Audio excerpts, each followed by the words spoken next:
Staf Umum Angkatan Bersenjata Ukraina 11 Februari melaporkan, militer Rusia total kehilangan 851.880 tentara di Ukraina sejak dimulainya invasi skala penuh 24 Februari 2022. Jumlah ini termasuk 1.390 korban yang diderita pasukan Rusia hanya dalam sehari terakhir. Rusia juga kehilangan 13 tank, 44 sistem artileri, 132 pesawat tanpa awak, dan 31 kendaraan tempur pengangkut personel dalam 24 jam terakhir.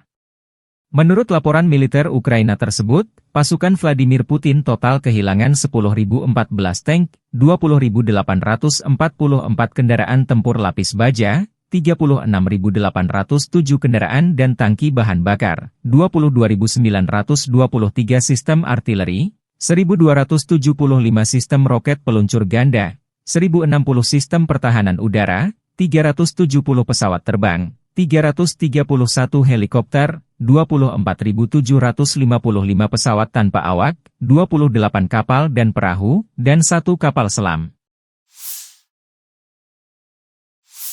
Militer Rusia 11 Februari melansir penerbangan taktis operasional, serangan kendaraan udara tak berawak, dan pasukan rudal dan artileri dari kelompok pasukan Rusia menyerang infrastruktur lapangan udara militer serta menggempur personel, prajurit, tenaga kerja dan perangkat keras musuh di 142 wilayah.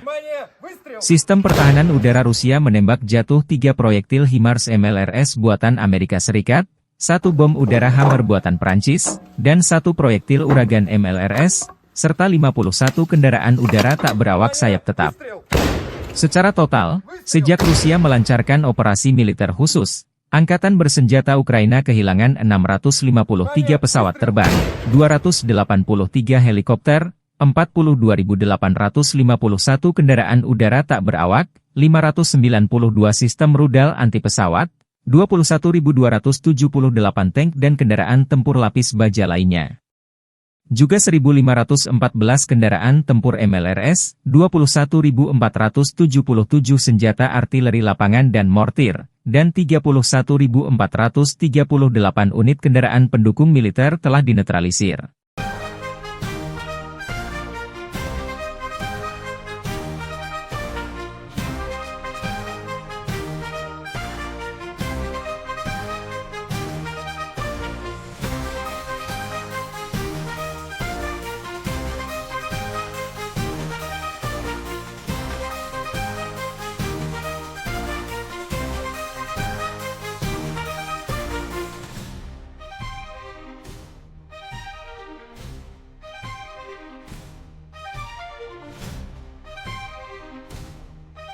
Download Tribun X sekarang, menghadirkan lokal menjadi Indonesia.